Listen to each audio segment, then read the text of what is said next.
우리 조태현 박사님의 오이코노미아, 만몬 세상과 하나님의 나라 사이를 서성이다. 아주 부제가 멋있는 것 같습니다. 발표하시고 우리 장성민 박사님 또 논평해 주시는 그런 시간 갖도록 하겠습니다. 시작하기 전에 말씀을 드릴 것은 다 들으시고 나서 여러분 질문이나 코멘트가 있으면은 이 앞으로 나오셔서 이 정면에 서가지고 마이크를 조금 내려서 이렇게 질문을 해주시면은 이 실시간 방송이 되고 있기 때문에 듣는 분들에게 도움이 될 것 같습니다. 네. 그러면 우리 조태현 박사님 오이코노미아 발표해 주시도록 하겠습니다. 우리 박수로 모시겠습니다. 네.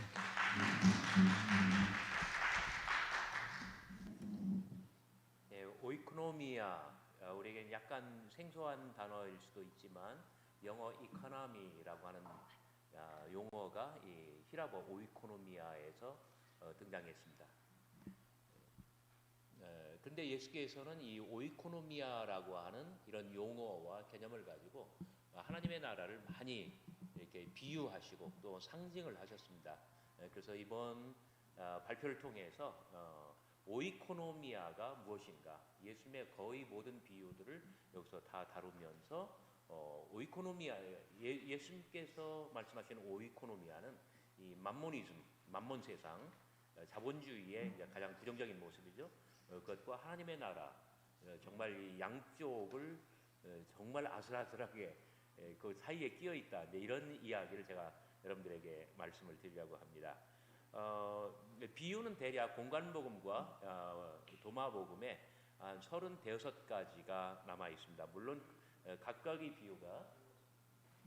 비유가 얼만큼 역사적 예수의 어떤 진정성을 가지고 있느냐 또 아니냐라는 것은 이 판단의 여지가 많이 있습니다. 그리고 신학자들 사이에서도 좀 의견이 분분할 수 있고요. 하지만 이 36개의 이 비유를 읽어내려가면서 뭐 직접 읽기보다는 이게 분류하고 그리고 각각의 비유가 가지고 있는 굉장히 중요한 그 요점들, 이런 것들, 그 다음에 문학적인 요소들, 이런 것들을 분석하면서 범주화하고 그리고 각각의 비유들이 어떤 주제로 어떻게 얽혀 있는지 이제 그러한 관계들을 살펴보려고 합니다. 이런 모든 것들은 예수님께서 AD 1세기 30년경에 갈릴리 마을들을 직접 발로 여행하시면서 경험하시면서 이런 체험들과 관련이 되어 있다고 생각을 합니다. 하지만 그 중에서 특별히 예수님께서 오이코노미아를 이야기하실 때는 굉장한 그 대갓집, 큰 집안에 엄청 부유하고 뭐 이런 어떤 가정 살림 이런 것들을 어떤 그 이야기의 소재로 삼은 경우가 많이 있는데, 근데 놀라운 것은 뭐냐면 예수님께서 장가든 적도 없고 이 가정 경제를 이끌어 보신 적이 없다는 점이에요. 이런 것들이 제가 이 논문을 준비하면서 하나의 어떤 그 고려의 대상이었습니다. 그러니까 이 논문은 예수의 모든 비유를 대상으로 하나님의 나라와 오이코노미아의 관계를 분석하고자 합니다. 그런데 어떤 특정 비유를 뽑아서 한다기보다는 모든 비유를 전체적으로 그리고 연속적으로 또한 통합적으로 고찰하려고 합니다.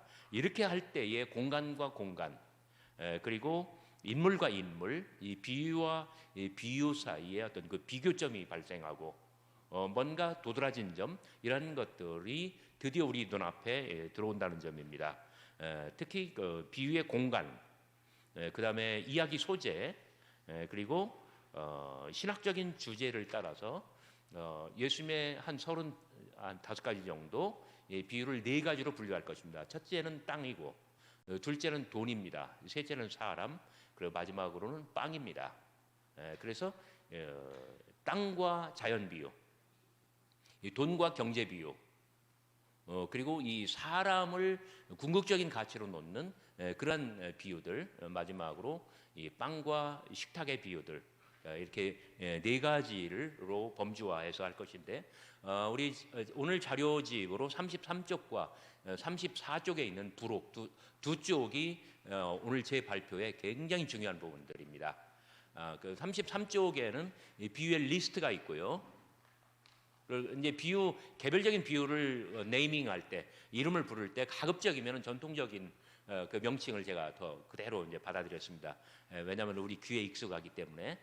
그리고 34쪽에 있는 그 분류표가 사실상 이 논문의 이게 뼈대라고 보시면은 제 의도에 맞습니다. 자, 이상 네 개의 범주 안에서 비유들이 서로 어떻게 연결되고 또 관련되는가? 나아가서 예수의 비유들 안에서 땅과 돈 그리고 빵과 사람이 어떻게 서로 긴밀하게 의미의 매트릭스를 구성하며 하나님의 나라를 상징하는가? 이것을 관찰하는 것이 이 논문의 목표입니다. 예수께서는 공간을 중심으로 비유 세상을 펼치십니다. 그래서 이 공간을 확보하시고 거기에 사람을 등장시키시고 그리고 사건을 일으키시며 어떤 플롯을 만드십니다. 그렇게 해서 이야기가 완성되면 그것이 비유고 그것이 바로 하나님의 나라가 됩니다. 비유의 공간에 있어서 압도적으로 중요한 것은 땅입니다. 그래서 이 어떤 예수의 일군의 비유들을 보면은 땅, 밭, 포도원 그 A 섹션입니다. 마가복음 4장에 나와 있는 씨 뿌리는 자, 은밀히 자라는 씨, 겨자씨 이 세 개의 비유가 바로 여기에 해당합니다. 가장 기본적인 형태입니다. 비유의 그 중에서도 원형은 바로 그 은밀히 자라는 씨입니다. 여기서 바로 그 어떤 비유의 줄기에서 씨만 조금 조작하면은 겨자씨 비유로 재탄생할 수 있고 땅을 네 가지로 기호화하면은 씨 뿌린 자의 비유가 됩니다. 이 세 개의 비유에서 사람은 거의 중요하지 않습니다. 그냥 사람이에요. 농부도 아니고 뭐 집주인도 아니고 뭐 그냥 사람이에요. 근데 사람은 거의 역할이 없어요. 있기도 하고 없기도 합니다. 겨자씨의 비유는 사람도 없어요. 가장 중요한 것은 땅입니다. 땅이 스스로 열매를 맺되. 그런데 특히 이제 이 겨자씨의 비유와 씨 뿌린 자의 비유는 공간을 땅에서 하늘로 확장을 합니다. 그러면 하늘에는 해가 뜨고 또 새가 날개짓을 합니다. 그 중에 씨 뿌린 자의 비유에서는 이제 좋은 땅을 언급하는데 기왕에 좋은 땅이라고 하면 값이 더 나갈 수도 있습니다. 밭에서 노는 아이들, 밭에 감추어진 보와 가라지 이렇게 비유가 발전하면은 이 땅이 아니라 이 밭으로 갑니다. 앞선 세 개의 비유에서는 어떤 밭이나 포도원이 아니라 그냥 땅이에요. 하나님께서 창조하신 대로의 땅이고 인간의 손이 아직 닿지 않은 그런 땅. 그냥 원형적인 땅입니다. 거기 비해서 이들 비유에서는 확연하게 아그로스, 이 밭이라고 명명합니다. 비유의 공간이 땅일 때에 비해서 밭으로 변형되면은 이때는 이제 밭에서는 약간 그 인간사가 이제 발생을 합니다. 땅보다 사람이 비유의 중심에 놓이게 됩니다. 밭을 공간으로 할 때 비유는 좀 더 복잡한 인간사를 이야기로 담아내는 것입니다. 밭에서 노는 아이들, 밭에 감추인 보화 이런 비유로 가면은 자 그다음에 특히 밭에 감추인 보화에는 밭 속에 아주 일확천금의 어떤 이 기회가 이 밭에 있다라고 합니다. 땅이 아니라 그냥 밭이라고 해요. 그런데 이 밭이기 때문에 어떤 사람을 속이는 거예요. 어떤 기만, 사기극, 그다음에 원수 간의 어떤 비밀스러운 해코지, 이 어떤 가라지 비유라든지 이런 것들은 그 인간의 어떤 원한이라든지 보복 이런 주제를 포괄합니다.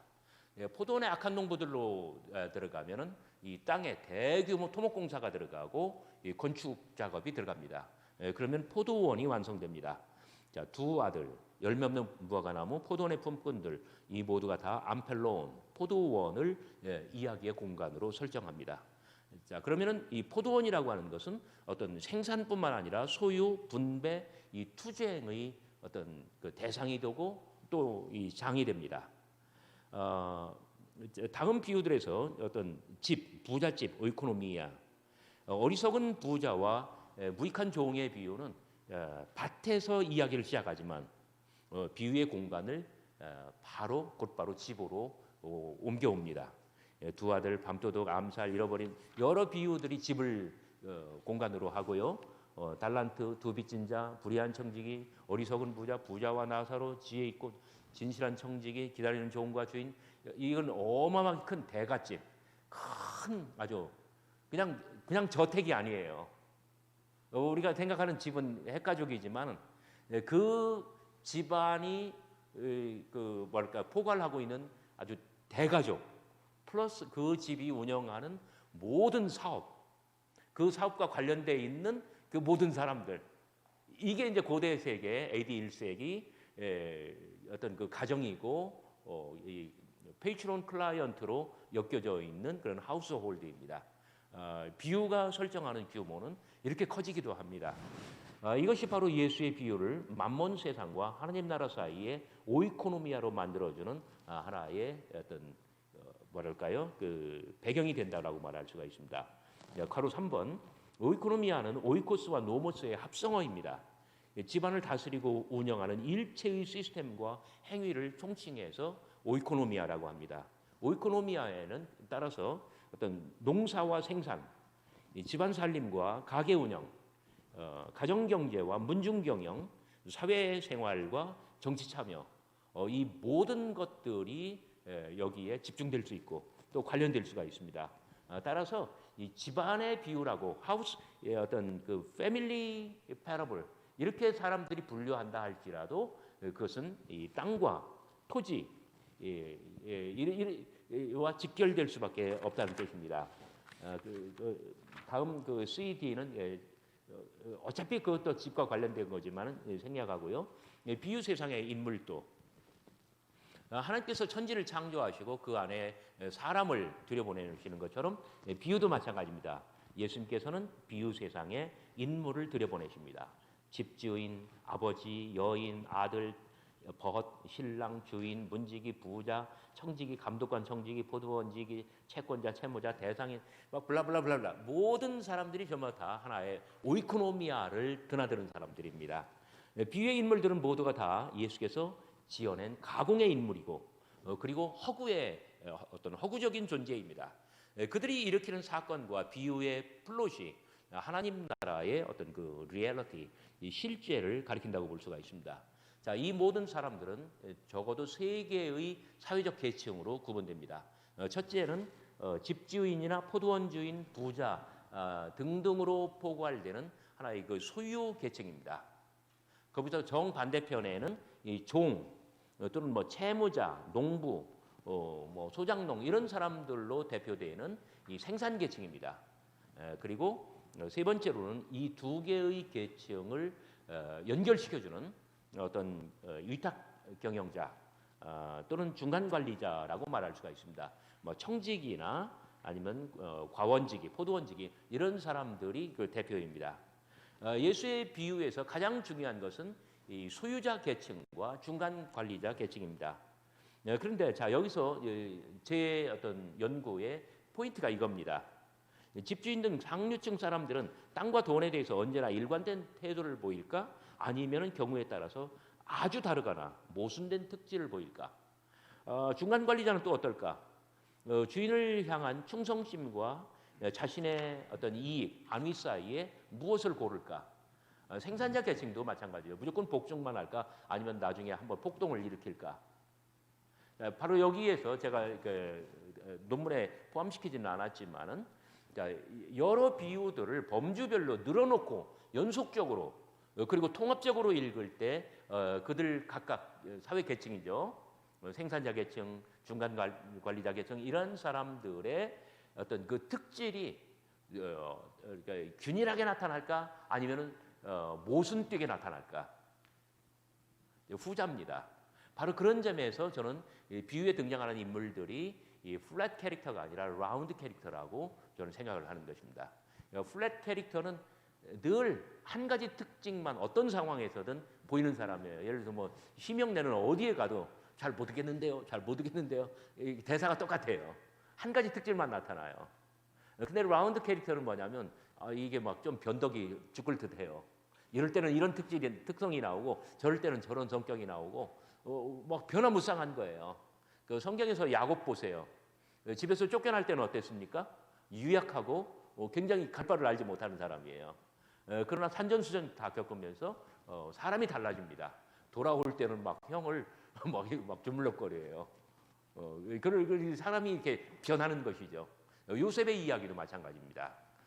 그런 경우를 우리가 라운드 캐릭터라고 그러는데 이 논문에서는 소유자 계층, 그 생산자 계층, 그리고 중간 관리자 계층의 어떤 그 특질, 문학적인 용어로 트레이트, 이 특질이 균일한가 아니면은 변하는가 그런 것을 관찰하고자 하는 것입니다. 자, 땅과 돈. 자, 여기부터가 이 논문의 굉장히 중요한 부분입니다. 땅과 돈, 죄송합니다. 땅, 돈, 사람, 빵. 이 네 개의 어떤 그 주제와 관련해서 펼쳐보도록 하겠습니다. 예수의 비유들 중 일군의 것들은 땅의 비유라고 할 수가 있습니다. 말씀드린 것처럼 은밀히 자라는 씨가 가장 원형적입니다. 씨를 바꾸면 겨자씨가 되고 땅을 펼치면 씨 뿌린 자의 비유가 됩니다. 그런데 그 중에서 씨 뿌린 자의 비유에서는 땅이 네 가지지만 그 중에서 하나만 좋은 땅이었잖아요. 그런데 은밀히 자라는 씨와 겨자씨에 비유해서 땅은 네 가지 중에 어떤 땅이었을까요? 좋은 땅입니다. 예수의 거의 모든 비유에서 땅은 다 좋은 땅입니다. 그러니까 펼쳐놓고 읽을 때 장점은 바로 이거예요. 겨자씨, 씨 뿌린 자의 비유에 나오는 네 가지 땅, 그 중에 다른 비유의 땅들은 어떤 거냐? 이걸 수평적으로 비교할 수 있다는 점이에요. 모두에서 가장 중요한 것은 오로지 땅입니다. 땅이 스스로 열매를 맺되 바로 이런 점에서 이들 비유는 컬처가 아니라 네이처, 인간의 문화와 문명을 담기보다는 이 자연, 네이처 그 자체를 이야기한다고 볼 수가 있습니다. 그 은밀히 자라는 씨와 씨 뿌린 자의 비유는 그 열매와 이 추수를 지향한다는 점에서 한편으로는 식탁 교제로 그리고 나아가서는 어떤 살림 경제의 어떤 주제를 포괄할 수가 있습니다. 자, 땅과 인간, 땅의 비유들 중 어떤 것들은 새로운 이야기거리를 비유에 소개합니다. 밭에서 노는 아이들, 가라지 두 아들. 여기서 땅은 밭으로 치환되다가 포도원으로 확대됩니다. 그저 땅에 있을 때 비해서 밭과 포도원은 인간의 욕망, 사람의 손이 적극적으로 개입된 공간입니다. 사람의 존재와 역할이 극대화됩니다. 그래서 밭에서 노는 아이들에서는 지주와 아이들이 등장하는데 아이들의 요구에 지주는 밭을 내어줍니다.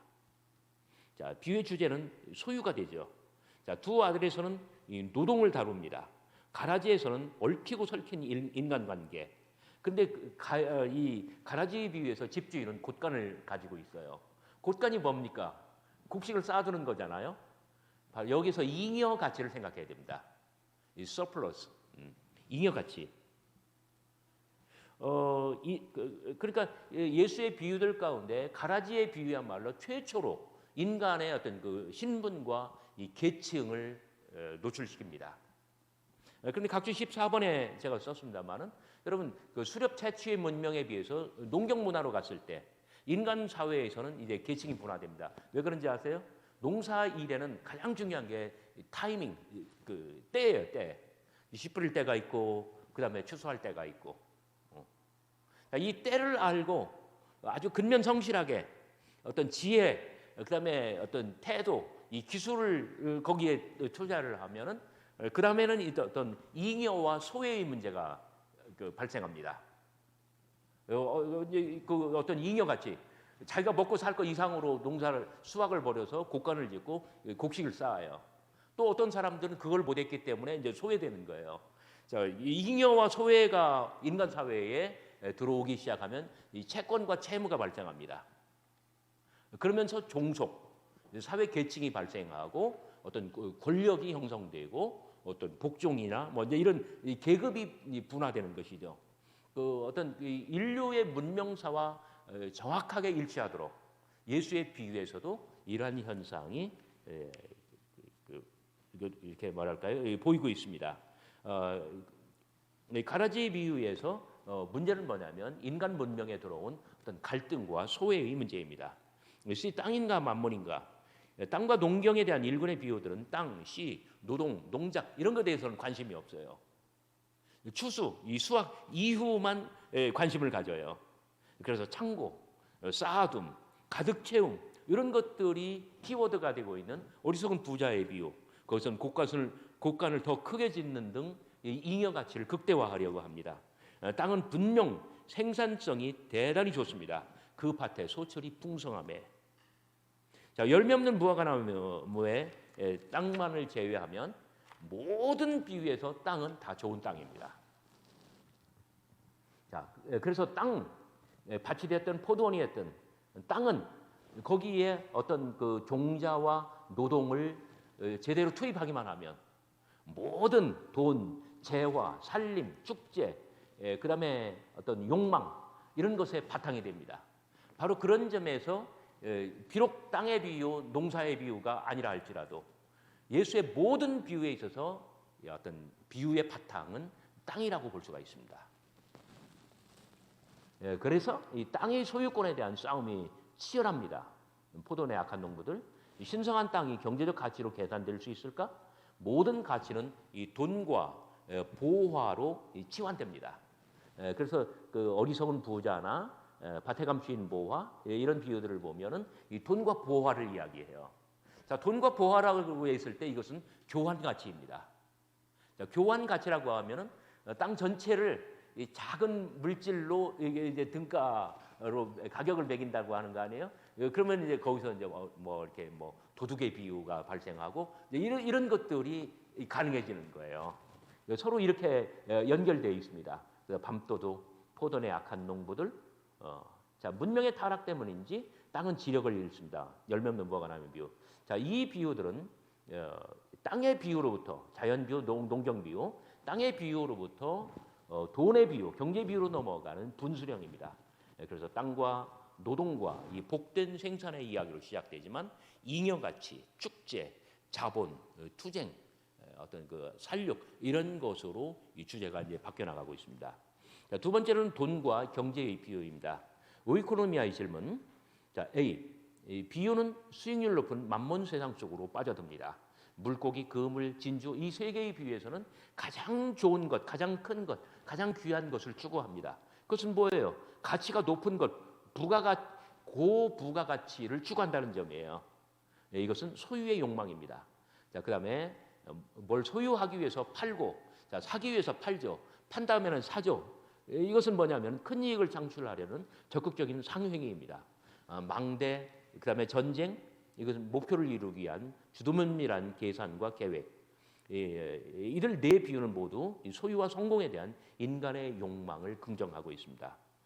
특히 진주는 다른 비유들에서 돈, 은화, 이 굉장히 무식한 돈이 은화가, 은화가 돈인데 같은 비유 안에서 이렇게 다르게 번역을 했어요. 아그로리온, 달란트, 문화, 데나리온, 드라크마 이 다양한 모습으로 변형될 수 있습니다.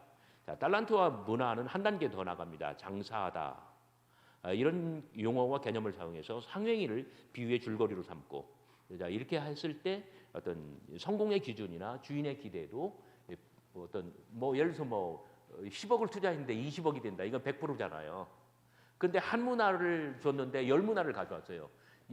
어떤 그 기대가 뭐냐면은 기대와 평가 모든 기준이 1000%라는 점이에요.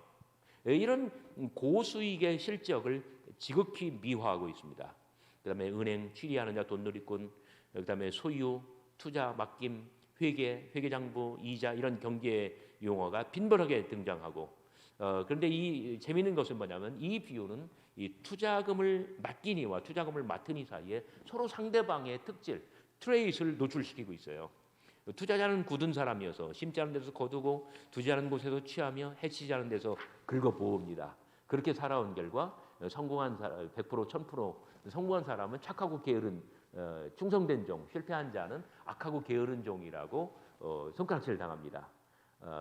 그뿐만 아니라 악하고 게으른 종은 쫓겨나거나 아니면 살인을 당해요. 무시무시하지 않나요? 자, 이 비유는 땅, 심다, 거두다 이런 용어를 통해서 자연 비유와 연결됩니다. 그리고 달란트, 문화, 돈, 은화로서 이 진주 내지는 이 많은 경제 비유들과 연결됩니다. 가로 5번. 플룻과 주제의 측면에서 하나님의 나라는 이들 비유에서는 적어도 어떤 만몬 세상의 경제학과 직결됩니다. 돈 잘 버는 것이 이들에게는 가장 좋은 거예요. 근데 거기에 비해서 이 비유는 어떤 유예와 탕감의 하나님 나라로 또 들어가기도 합니다.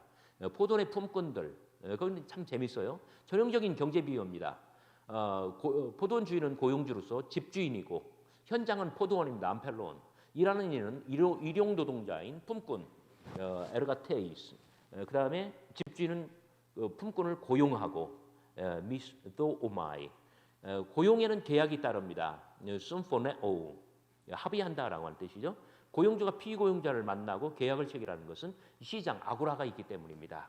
자, 이렇게 수요와 공급을 연결시켜주는 것은 누굽니까? 엠피트로포스, 이 감독관 청지기입니다. 모든 노동에는 삭시 있습니다. 미스토스. 그런데 비유에서 포도원 주인의 행위는 특별합니다. 계약상 하루품 삭은 데나리온이지만 3시, 9시, 11시에 온 모든 사람에게 똑같이 삭스를 쳐줍니다. 하나님의 나라는 개인의 능력과 노력을 넘어서서 거저주시는 은혜입니다. 그런데 특히 먼저 온 자는 모든 것을 바라보면서 마음의 불편함을 다스리고 불공정한 처사를 수용해야만 합니다. 그러면 포도원 주인은 집주인으로서 바로 이런 방식으로 하나님 나라의 살림을 만들어가고 있습니다. 이 살림이 바로 오이코노미아입니다. 두 빚진 자, 탕감받고 탕감 않는 종, 이 탕감의 비유라고 할 수 있는데 이것도 채무와 탕감을 다룹니다. 제시되어 있는 여러 용어들이 완전히 금융 전문 용어들입니다. 가로 3번, 눈높이는 채무자에게 맞춰져 있습니다. 독자는 자신을 채무자와 동일시하면서 비유를 읽어내리게 합니다. 바로 그런 점에서 빚진 인생들에게 하나님의 나라는 무엇입니까? 상환의 유예, 채무의 탕감, 그리고 죄의 용서라고 바로 그런 은혜라고 말할 수가 있습니다. 이것이 바로 오이코노미아의 아주 대단히 중요한 그 포인트입니다. 불의한 청지기는 더 중요합니다. 비유는 고리대금업과 더불어 채무의 문제를 오이코노미아의 울타리 안에서 아주 디테일하게 제시합니다. 자, 이 비유에는 청지기의 오이코노모스, 그다음에 청지기직 오이코노미아, 그다음에 집안을 관리하지 못하리라 오이코노메오. 자, 이러한 용어들이 가장 막 여러 번씩 아주 빈번하게 발생하는 그러한 텍스트입니다. 비유는 규모가 아주 큰 그런 대규모 대가 집안에서 일어나는 오이코노미아의 이야기가 됩니다. 자, 오이코노미아의 청지기는 비유에서 청지기는 오이코노미아를 잃는 대신에 친구를 얻습니다. 어떻게 함으로써 사람들의 어떤 채무를 다 탕감해 주는 거예요. 그냥 무조건 탕감해 준다기보다는 어떤 이자분을 상쇄하고, 왜냐하면 구약 성경 율법에 고리대금업을 못하게 했잖아요. 그래서 이자분을 상쇄하고 원금만 상환하도록 그렇게 만들어주는 것이니까요. 그렇게 함으로써 주인의 이익에는 배반하는 거지만, 그러나 하나님의 말씀 율법은 지키는 것이 되거든요. 그렇게 함으로써 이 사람은 오이코노미아를 포기하는 대신에 어떤 친구를 많이 얻습니다. 이게 바로 이 사람에게 하나님의 나라예요. 이 비유에서 땅을 파자니 힘이 없고, 이것은 농경 비유와 연결되잖아요. 그러나 빌어먹자니 부끄러워. 그다음에 이하의 여러 용어들은 이 경제 비유와 통하고, 그리고 특히 이 식탁교제의 비유와 직접 연결됩니다. 자, 마지막으로는 이 사람과 이 빵의 이야기입니다. 특히 세 번째, 이 사람만이 목적이다.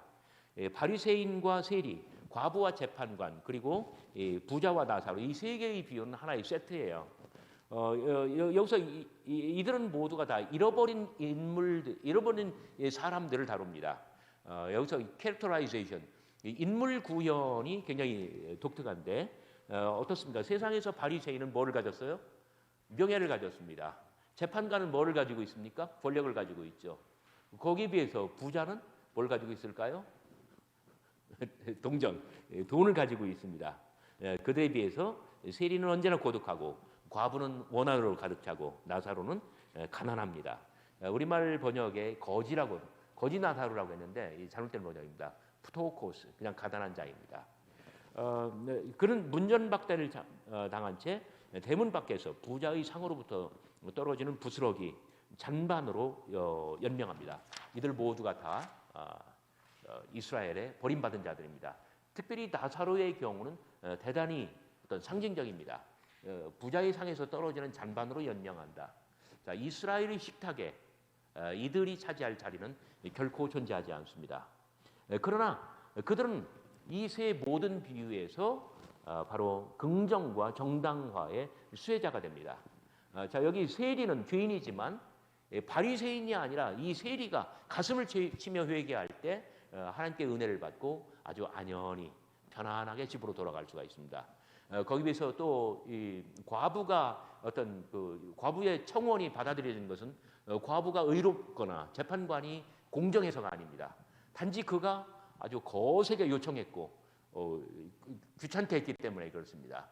마지막에 나사로가 죽어서 아브라함의 품에 간 것은 아무런 이유가 없어요.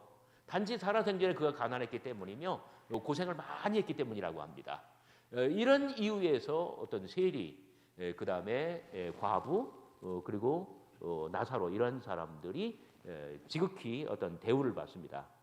착한 사마리아 사람의 비유가 에도 이제 같은 주제가 흐릅니다. 이 비유는 35개, 대여섯 개의 비유 가운데 민족과 문화의 쟁점이 의미의 코드로 들어가 있는 유일한 비유입니다. 그는 예루살렘에서 출발하여 여리고로 여행합니다. 하지만 강도를 만나고 죽어가고 있습니다. 그런데 여행길에서 재난을 만난 이 사람에게 구원의 여망이 있을까요? 자, 예수는 접촉과 오염에서 자유로운 사마리아인을 등장시킵니다. 그래야 인생의 비범한 길목에서 불행히도 강도를 만나 죽어가는 그자에게도 구원이 찾아옵니다. 그런데 왜 하필이면 원수인 사마리아 사람입니까? 어쨌든 그렇게라도 해서 잃어버린 자, 낙오된 자를 찾아내고 구원하는 것은 저자의 집요한 의지입니다. 오늘 밤은 예루살렘도 아니고 여리고도 아니고 길 위에서 여관에서 하루 편히 쉬며 몸을 추스를 수 있습니다. 예수의 생각에, 예수의 계산에 2데나리온이면 하루 먹는 숙비와 몸을 뭐랄까요, 그 회복시킬 수 있는 보양식으로 충분하다고 그렇게 생각을 하였습니다. 남은 부분은 제가 생략하면서 빨리 갈게요. 잃어버린 양, 그 다음에 잃어버린 드라크마, 잃어버린 아들은 사람 비유의 절정입니다. 그래서 잃어버린 것을 찾았을 때의 그 기쁨이 얼마나 큰지 반드시 이 잔치로 벌어지고, 그리고 특별히 잃어버린 아들 탕자의 비유는 이 테이블 펠로우십의 주제가 어마어마하게 강합니다. 뭐 거의 테이블 펠로우십으로 도배됐다 싶을 정도입니다.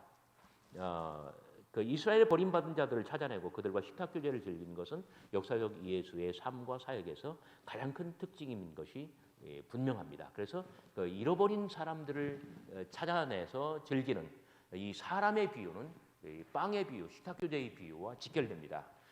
가장 대표적인 것은 잔치, 누룩, 항아리입니다. 이 모두에서 하나님의 나라는 뜻밖의 사람들에게로 돌아갑니다. 자, 그 잔치 비유에서는 초청하는 사람이 아주 거대한 집안의 집주인이에요. 그런데 그가 초청한 사람들은 오지 않고 초청받지 못한 사람들이 자리를 채웁니다. 자, 누룩과 항아리 비유에서는 오히려 초청하는 사람이 여인입니다. 그렇게 해서 이 세 비유 모두에서 하나님의 나라 그 잔치 자리를 차지하는 것은 누룩과도 같은 사람, 버려진 사람들이라는 점입니다. 자격 없는 자들이 그 하나님 나라의 주인으로 등장하고 있습니다. 특히 항아리에서 몸이 항아리고 항아리가 바로 몸이라고 한다면 그 나라의 식탁은 나를 온전히 비워 남을 먹이는 잔치의 다름 아닙니다.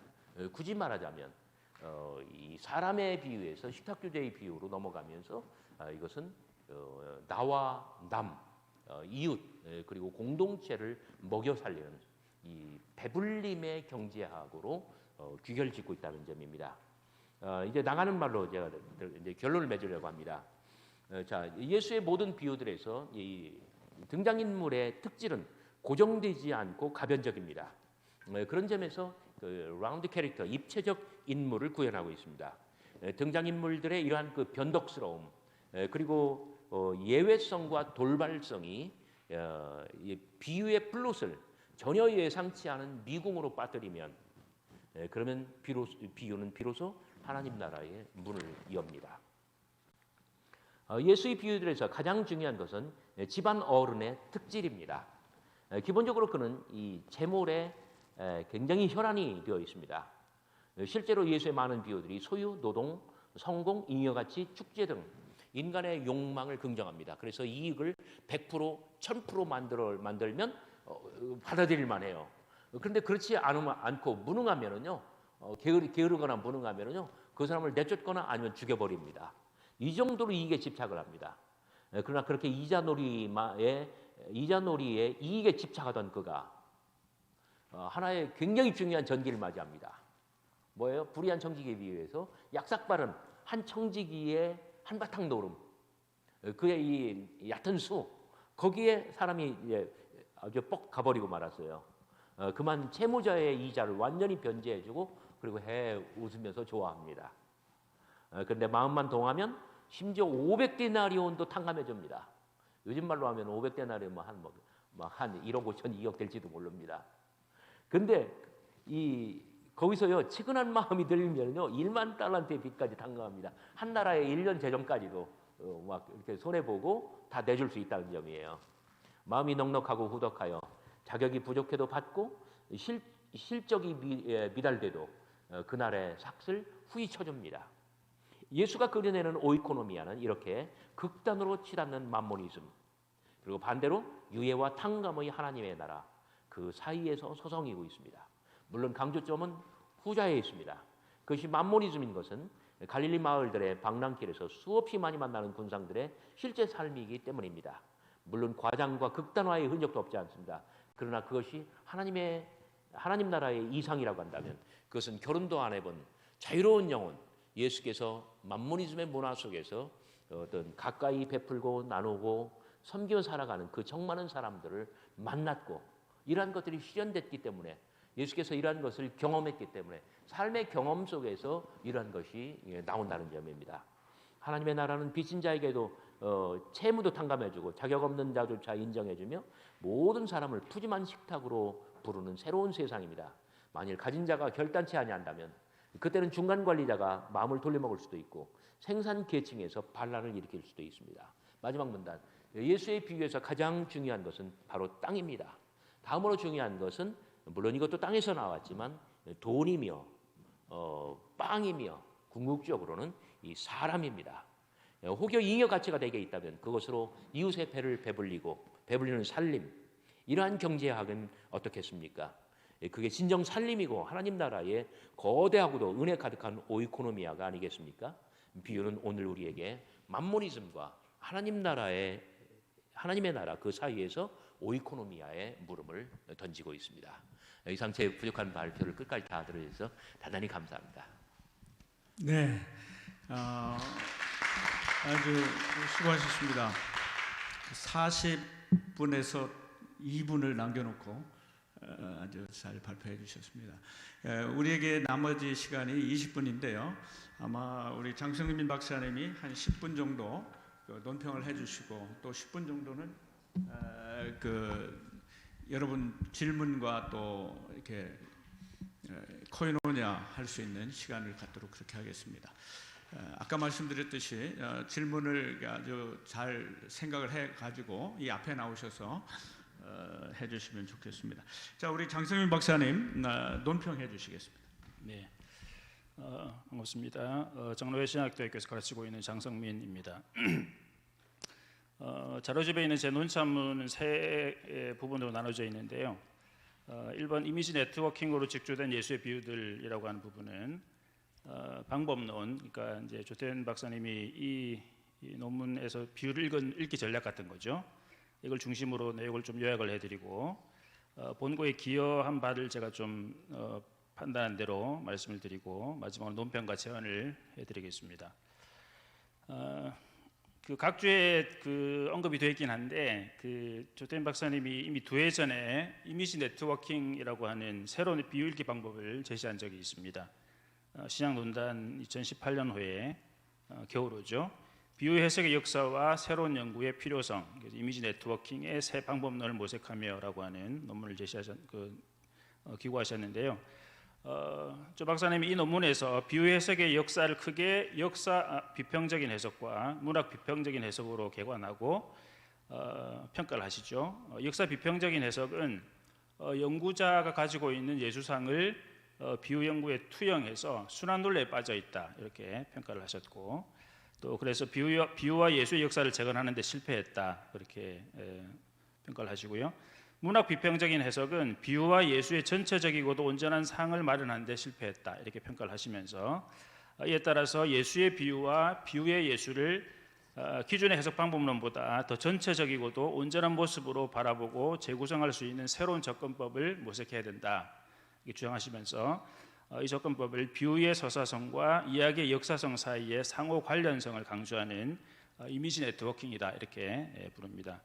그리고 이를 통해서 같은 범죄에 속한 비유들 사이에 공유된 이미지와 상징을 서로 교환하고 확장시켜서 의미의 확장성을 추구하는 동시에 같은 범죄에 속한 비유들을 연속적으로 순차적으로 읽어서 서사의 확장성을 확보할 수 있다 이렇게 보십니다.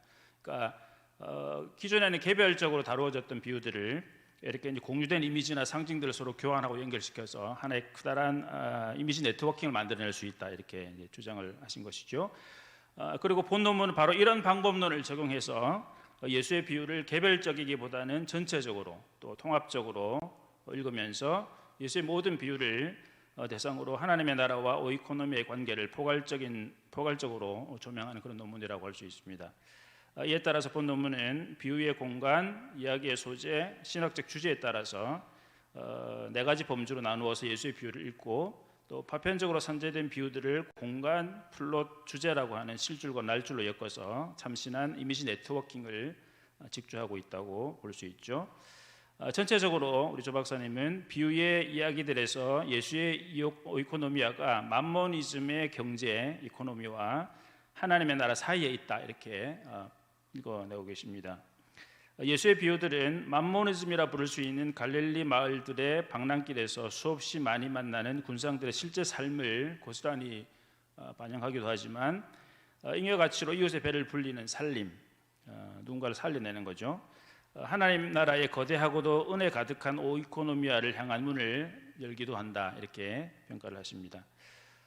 제가 보기에 이 본고의 가장 큰 장점은 그 이미지 네트워킹이라고 하는 새로운 접근법을 예수의 비유들을 읽는 데 적용해서 파편화되고 개별화된 각 비유들을 하나의 자장 안으로 포섭하고 상호 연관 하에 파악하도록 돕는 새로운 그 읽기 방식을 제시하는 데 있다고 생각합니다.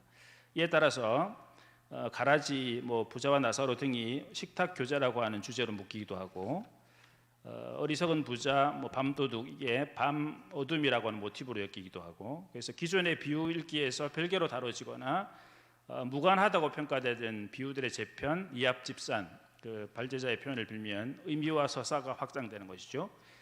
이것이 자유자재로 이루어집니다. 그리고 이러한 읽기는 개별 비유들을 역사 비평적으로나 문학 비평적으로 읽을 때 갖게 되는 한계를 넘어서 해당 비유를 전혀 새로운 차원과 지평해서 봐가도록 자극을 합니다. 그러니까 이렇게 이미지 네트워킹이라고 하는 읽기 전략을 적용해서 각 비유들을 서로 연결해서 읽어보면 기존의 개별적으로 파악할 때와는 다른 전혀 새로운 어떤 그림이 그려진다는 것이죠.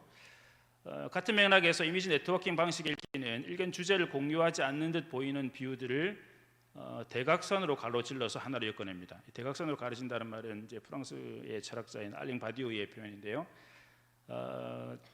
핵심 주제들이 서로 공통적으로 공유되어 있지는 않은데 공유하는 이미지나 상징들이 있어서 이것을 이렇게 대각선으로 가로질러서 하나로 엮어낸다는 것이죠. 그런데 잔치, 누룩, 항아리는 주제가 사실 이제 관통되지는 않는데 식탁 교제라고 하는 모티브가 이 각 비유들을 대각선으로 가로질러서 하나로 묶어내는 것이죠. 아울러 잔치는 서로들 간에 너무 많이 다르다 이렇게 이제 발제자가 실제로 표현하셨지만, 예수 식탁의 개방성, 돌발성, 예측 불가능성, 반구조성 이런 걸 보인다는 점에서 맥을 같이 하고, 이런 의미의 광맥은 바리새인과 세리, 부자와 나사로, 뭐 잃어버린 아들과도 서로 있다. 그러니까 이런 그 의미의 광맥을 따라가다 보면 이 비유들이 다 서로 엮이고 연결될 수 있다 이렇게 주장을 하는 것이죠. 이런 방식의 읽기 전략은 각기 다른 성격의 개별 비유들을 한데 모아서 억지스러운 모자이크를 만들어내는 것과는 전혀 다른 차원의 새롭고 참신한 이미지를 만들어낸다 이렇게 볼 수 있고 이것이 이 본문이 가지고 있는 가장 큰 기여라고 생각을 합니다.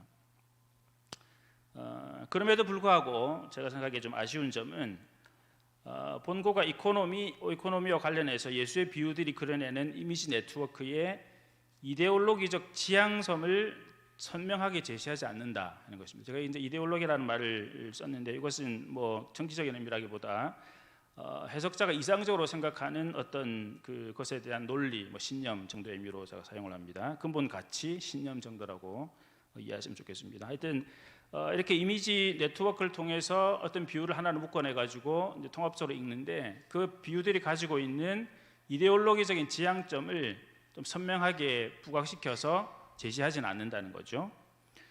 본고는 예수의 비유들이 견지하는 오이코노미아와 관련한 이데올로기적인 지향점 원칙들을 간헐적으로 언급을 하긴 하는데 좀 명징하게 부각시키거나 강조하지는 않는 것 같습니다. 이러한 아쉬움은 특히 이제 이번 학술대회가 제4차 산업혁명 시대의 도전과 신약 성서의 대응이라고 하는 주제하에 이 4차 산업 시대의 그 도전이라고 하는 것이 지극히 현대적인 이슈잖아요. 그런 현대적인 관심사와 를 가지고 신약 성경이라고 하는 고전, 그러니까 확정적인 해석을 거부하는 텍스트죠. 아주 오래전에 기록이 됐지만 여전히 계속 재해석될 수 있는 그런 신약 성경이라고 하는 고전과 만남과 대화를 시도하는 차원의 이제 학술 대회인데 그런 점에서 조금 아쉽다는 생각이 듭니다. 다시 말해 이런 본고가 과연 이런 대화가 가능하도록, 즉 현대적인 관심사와 고전 텍스트가 가지고 있는 그 지향점 사이에 대화를 할 수 있도록 만들어주는 그 선명한 어떤 그림을 제시하느냐, 그런 의미에서 이제 이런 대화가 가능하도록 오이코노미아와 관련해서 예수의 비유들이 취하는 이데올로기적인 스탠스 혹은 지향점을 대략적이나마 제시함으로써 이렇게 대략적인 그림을 그리는 건 사실 객관적인 사실을 확보하는 것이라기보다 기존에 가지고 있는 가용한 자료들을 근거로 해서 구축하는 일종의 개연성의 문제죠. 해석자가 나름대로 가지고 있는 자료들을 이렇게 활용을 해서 이 본문들이 이런 지향점들을 가지고 있다 이렇게 재구성해내는 문제인데 그렇게 재구성해서 독자들로 하여금 그것을 해석학적으로 적용할 수 있게 해주는 그런 작업이 좀 되면 좋겠다 하는 생각이 있는데 그 지점에서 좀 선명함이 부족하다 하는 아쉬움이 있습니다. 무엇보다 적용이 이해 과정에서 사후적으로 필요에 따라서 수행되는 별개의 과제가 아니라 애초부터 이해 전 과정을 규정하는 것이다. 이게 이제 가다모의 표현이죠. 것이라고 합니다. 그러니까 적용이라고 하는 것이 해석 과정에 별도로 이제 그 내버려 두었다가 해석이 다 끝나고 나면 나중에 할 수 있는 작업이 아니라 원래부터 해석자 가지고 있는 해석 과정 전체에 전 과정을 함께 규정하는 그런 문제라고 하면 본문 해석 과정에서 텍스트와 해석학적인 상황을 관련짓고 텍스트의 현재적인 적실성을 구하는 것이 해석에 저는 필수 불가결하다고 생각합니다. 그러니까 단순히 뭐 사심 없이 본문이 무엇을 의미하는지를 한번 찾아보자 이렇게 해석하는 것이 아니라 그 본문이 우리에게 어떤 의미를 줄 수 있는지를 관심을 가지고 이제 본문과 대화를 하는 것이죠. 특히 이제 오늘의 주제에 연결시켜서 말씀드리면 제4차 산업혁명이라고 하는 변화된 현실, 변화된 경제적인, 사회적인, 정치적인 상황에서 어떻게 우리가 대처해야 되는가 하는 답을 혹은 그것과 의미 있는 대화를 이제 신약 성경과 하려고 하는 것이죠. 신약 성경으로부터 답을 얻으려고 하는 것이죠. 그런 의미에서 이제 현재적인 적실성을 궁구하는 것이 필수 불가결하다고 생각하는데요.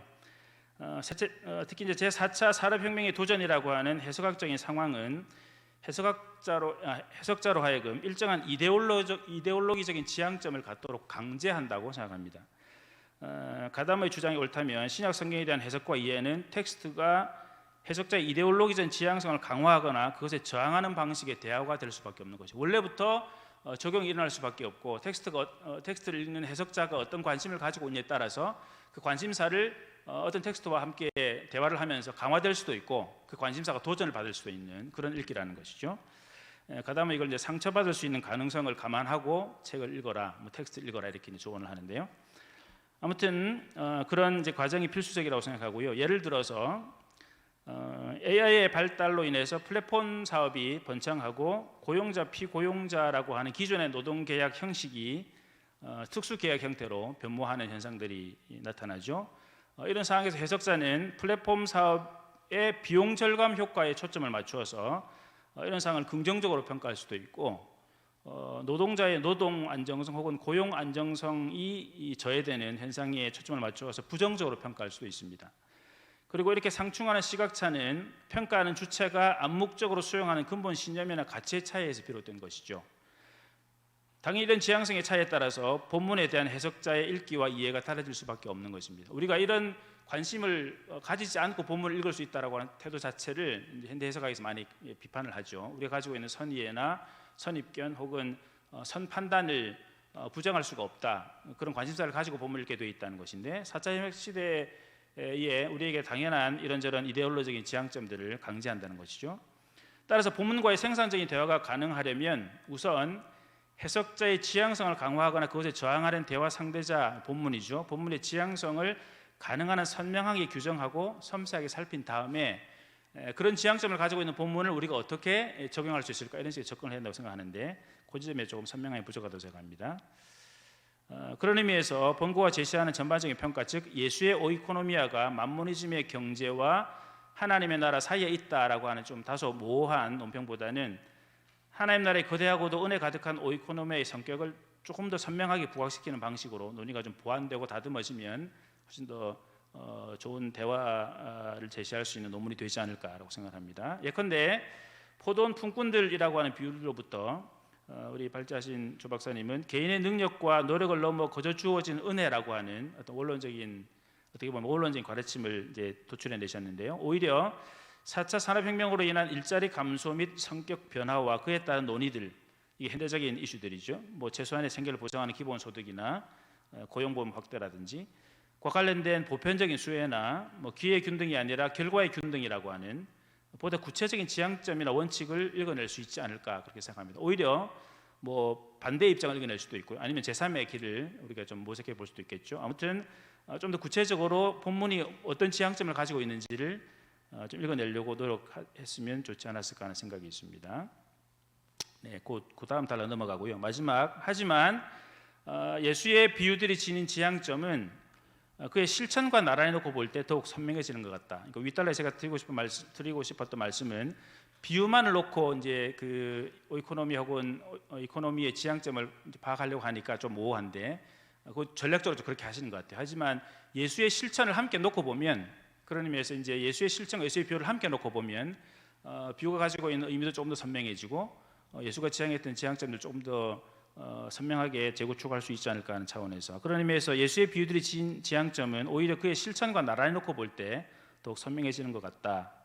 그런 의미에서 발자가 말씀하신 것처럼 이스라엘의 버림받은 자들을 찾아내고 그들과 식탁 교제를 즐긴 것은 역사적 예수의 삶과 사역에서 가장 큰 특징임이 분명하고, 또 그런 그의 실천이 실제로 비유의 대본이 되었을 거다, 이렇게 추정을 하시죠. 그런 의미에서 예수의 비유에 대해서 실천의 예수를 가 보여준 실천적인 지향점들을 논의에 포함시켜서 예수의 비유들이 지향하는 오이코노미아를 좀 더 선명히 부각시키면 현대 독자들이 예수의 비유들과 더욱 생산적인 대화를 이어나가는데 좋은 지침이 될 수 있을 것이다, 그렇게 생각을 합니다. 예, 이상으로 논찬을 마무리하겠습니다. 감사합니다. 네, 귀한 논찬 아주 좋습니다. 시간이 그렇게 많지 않기 때문에 아주 귀한 논문을 발표해 주시고 아주 날카로운 그런 원래는 그 논찬은 논리적으로 찬양해야 된다고 그러는데 찬양도 해놓고 나서 그 지적을 했는데, 저도 그 면을 잘 하셨다고 생각이 돼서 훌륭한 논문이지만은 서성이지 말고 한쪽을 택하는 그런데 원래 이 경세 재민이라는 말에서 한국의 이제 경제가 나왔는데, 경제란 말이 그 오이코노미아 이코노미가 나온 것이, 근데 이 세상을 경영하고 백성을 구제한다는 아주 놀라운 그러한 그런데 경제가 오늘날은 그렇게 돌아가지는 않잖아요. 그래서 아마 하나님의 그 경세 재민, 바울도 그렇고 베드로도 그렇고 이러한 그 풍성함을 그 많이 강조를 했는데 그 면을 좀 더 강조를 아마 다음 편에서 그렇게 하시려고 그러는지는 모르겠습니다만은 이 논찬자의 말과 또 제가 조금 덧붙였는데 여기에 대해서 우리 그 발표자께서 한번 그 말씀을 해주시면 좋겠습니다. 그리고 여러분 중에서 좀 질문이나 멘트를 좀 받도록 하겠습니다. 네, 귀한 말씀 대단히 감사합니다. 저는 사실은 이제 4차 산업혁명은 제가 잘 모르고 제가 나이가 많잖아요. 그 이제 부재인 자본주의의 이코노미를 넘어서 하나님 나라의 오이코노미아로 저는 여기에 집중을 한 거예요.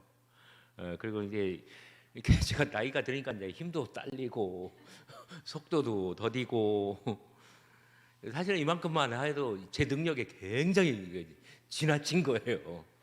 제 능력 범위로 치면은 어마어마하게 많이 나온 거예요 이거. 근데 그 오죽하면은요 이 장 박사님 아시지만 제가 먼저 보낸 원고에 7페이지를 잘라낸 거예요 이게. 그러니까 너무 산만해지고 발표 다 못할 것 같아가지고. 근데 마침 장 박사님께서 4차 산업혁명과 관련해서 제가 이 숙제로 해야 할 것들을 오늘 좀 많이 말씀을 해주셨어요. 그래서 제가 아주 대단히 이제 감사하게 생각하고 또 그런 점들에 대해서 더 나이 많지만 더 열심히 공부하고 또 그렇게 해보도록 하겠습니다. 감사합니다. 예. 네, 그러면은 뭐 시간상으로는 뭐 점심 시간이긴 한데 한 4분 정도 남았습니다만은 여러분 중에서 질문이나 또 이렇게 논평하고 싶으신 내용이 있으면 나오셔서 말씀하시죠.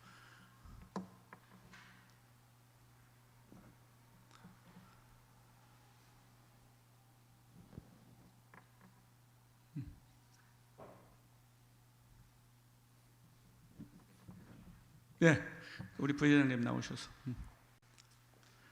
그 빨리 표시를 하시지 또 양보하시느라고 그러시네. 예, 귀한 강연 발제 감사하고요. 저는 전 부산장신대학교에서 일했던 배현주라고 합니다. 이런 방대한 예수님 비유를 이 땅, 돈, 사람, 빵 이런 우리 피부에 와닿는 이제 이런 생활 소재를 중심으로 분류하시고 한 이런 그 귀한 작업에 굉장히 감사를 드리고요. 특별히 요새 그 녹색교회 네트워크라든가 이 기후 위기 때문에 이런 그 기독교적인 대한 문명을 모색하는 현장 목사님들이 이런 기후 위기 자연의 눈으로 성경을 다시 읽게끔 성서학자들이 좀 도와주셨으면 좋겠다는 말씀도 하시는데 여기 그 땅에서 지금 교수님 해주신데 땅을 주어로 쓰고 있는 이제 이게 문구들을 발굴해 주시고 한 것이 요새 뭐 가이아 이론이라든가 이런 생명권 얘기가 나오면서 하나 착취의 대상이 아니라 주체로서의 자연과 이 지구를 얘기하는데 굉장히 중요한 그 성경적인 영감을 여기 밝혀놔 주신 거에 대해서 굉장히 감사를 드리고요. 또 하나는 지금 우리 좌장님과 눈찬 교수님 다 말씀해 주셨듯이 제목이 이제 서성이다가 문학적으로는 멋있는데 예수님의 이 만몬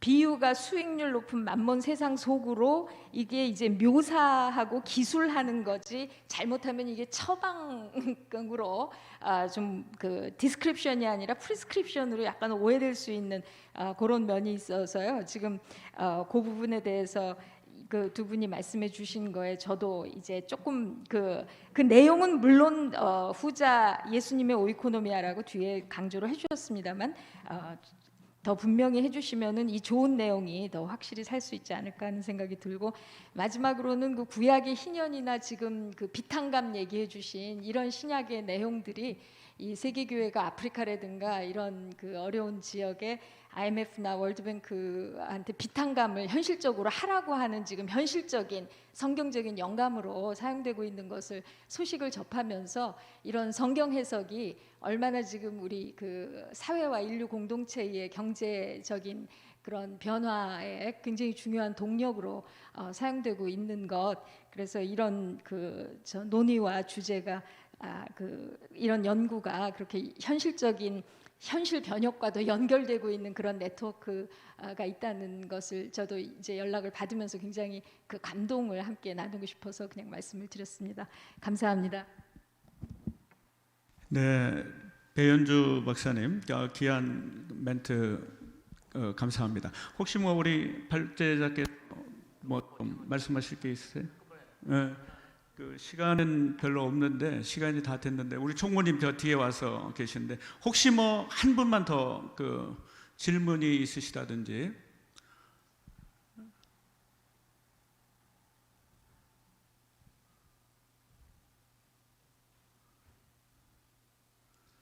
예, 뭐 제가 아까 조금 말씀을 드렸던 것이 뭐냐면 저도 지금 비유를 가르치고 있는데 이 하나님 나라의 이 오이코노미아가 그 얼마나 그 풍성한지 또 그것으로의 초대가 있잖아요. 지금 뭐 경제도 무너지고 또 교회도 많이 힘들고 한 상황인데 어떤 전복으로서 또 예수님께서 이 소외되고 또 뭐 이 세상에서는 망해 있는 사람들을 그 초청하는 그러한 그래서 결단을 요구하는 그러한 내용들인데 그런 것들이 조금 더 강조되면 좋지 않았겠는가 하는 그런 아까 제 멘트에 있었어요. 그래서 혹시 우리 배 박사님 말씀하신거나 또 그 제가 말씀드렸던 우리 뭐 장 박사님도 그러한 그 얘기를 하신 것 같고 그 말씀 예, 조충현 박사님. 예. 아니 김충현. 그 저기 조충현 박사도 있어요. 그래서 나요? 네, 반갑습니다. 짧게 질문드리겠습니다. 우리 주제가 4차 산업혁명과 신약 신학의 성서적 대응인데 오늘 본문을 읽으면서 이게 어떤 관계를 맺어야 되는지에 대해서 많이 좀 어려웠거든요. 그래서 두 분에게 논찬자님과 발제분들에게 똑같이 질문을 드리고 싶은데 4차 산업혁명을 뭐라고 정의를 하시는지 좀 질문드리고 싶습니다. 한마디로 정의하시면. 를 하실 분인데 김충현 박사님. 네, 예, 그러면 두 분하고 그 해서 그러면 어디 장 박사님부터. 저도 4차 산업혁명 자체에 대해서 이렇게 잘 알거나 관심 있는 건 아닌데 제가 이해하기로는 일단 뭐 IT든 이런 그 인터넷 환경이든 이런 것이 발달하면서 전혀 새로운 이제 말 그대로 산업 환경이 만들어지는 것이죠. 그에 따라서 그런 기술혁명 같은 것이 일어나는 것 자체가 중요한 것이 아니라 그에 따라서 경제적인 상황들이 달라지니까 그에 따라서 신약 성경이 뭔가 가이드 혹은 대화 상대자로서 제시해 줄 수 있는 지침들이 있지 않을까 저는 그렇게 생각하고요. 그런 관점에서 4차 산업혁명이라고 하는 관심사를 가지고 충분히 신약 성경을 읽어낼 수 있다고 생각합니다. 예. 저는 이제 그걸 잘 모르기 때문에 그냥 오이코노미아로 간 거예요. 그래가지고 이 4차 산업혁명에 대해서는 아침에도 이제 차 교수님이 발표하셨고 또 이제 밥 먹고 나면은 이제 김충현 교수님이 이제 또 발표를 하실 거예요. 대답은 거기에 있을 테니까 거기서 많이 배우시고 그냥 저는 그냥 오이코노미아로 그냥 OC로 끝내도록 하겠습니다.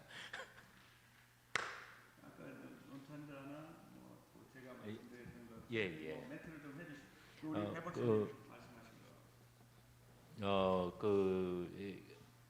배 교수님께서 이제 땅 가이아 주체로서의 자연 이런 말씀하셨는데 정말 저에게는 이번 공부가 이제 그런 하나의 그 경험이었어요. 그래서 원래 제 질문은 뭐였냐면은 그러니까 자연 비유는 한 그룹, 또 식탁 교재 비유는 또 한 그룹 이런 식으로 뭉떡뭉떡 나뉘기는 하는데 이게 어떻게 관련되는지 그게 굉장히 궁금했었거든요. 그런 점에서 이제 제가 이번에 시도한 그 방법론에 굉장히 중요한 포인트는 명시하지는 않았지만 그 모든 비유에서 어떤 그 소유계층 이것을 동일인으로 보는 거예요. 이 비유에서는 이런 그 집주인으로 나오고 저 비유에서는 뭐 포도원 주인으로 나오고 저 비유에서는 그냥 부자로 나오고 이렇게 모든 비유를 텄을 때에 이 사람의 특질, 이 트레이트이 고정되어 있느냐 아니면 변하느냐 그런 걸 통해서 예수께서 이거는 예수의 어떤 의식의 흐름하고 관련이 되는 거거든요. 그런 점에서 예수께서 저는 그러니까 이제 현대로 오기보다는 2000년 전 과거로 간 거예요. 2000년 전에 예수님의 어떤 그 의식의 흐름에 있어서 당신이 오이코노미아와 관련해서 하나님의 나라를 어떻게 생각했느냐 이것을 제가 이제 풀어내는 것이 이번 그 논문에서 저한테 과제였고 이제 굉장히 큰 거였습니다. 물론 서성이다라는 말은 이제 문학적으로는 뭐 멋있지만 이게 그 당시의 태도가 뭐야? 이렇게 하면 제가 참 말을 못해요. 왜냐하면 예수님의 비유 자체가 달란트 문화 막 이런 비유는 굉장히 자본주의에 가깝고 거기에 비해서 다른 뭐 탕감이라든지 이런 비유들은 완전히 또 반대편이고 그런 면에서 동전의 양면처럼 정말 이게 지척이라는 점이에요. 그런데 그러니까 굳이 이제 저한테 이제 물어보신다면 하문을 하신다면 우리가 4차 산업혁명 어떤 이익의 극대화, 뭐 생활의 극편리화 이런 걸 추구한다 할지라도 그러나 사람을 생각하는 마음, 이웃을 생각하는 마음, 공동체 전체를 생각하는 마음, 예수께서 생각하시는 하나님의 나라는 개인주의가 아니라 어떤 공동체성이기 때문에 그런 점에서 모두를 배불리는 그러한 경제학으로 나아가는 것이 어떤 그 원칙에 있어서 그게 예수님의 오이코노미아가 표방하는 하나의 가치의 그 매니페스테이션이다. 저는 이제 그렇게 생각을 했던 겁니다. 저희 부족한 대답에 이렇게 그냥 대신하겠습니다. 예, 아주 주님이 조용하게 우리를 초청하시는 것처럼 그런 논문을 이렇게 해주신 것 같습니다. 이렇게 귀한 논문을 발표해 주신 조 박사님과 또 아주 날카로운 그런 논평을 해주신 우리 장성민 박사님, 우리 감사의 박수 한번 해주시겠습니다. 그리고 이렇게 제일 성황리에 여러분들이 오셔서 질문도 해주시고 참여해 주셔서 감사합니다. 이상으로 마치도록 그렇게 하겠습니다. 예.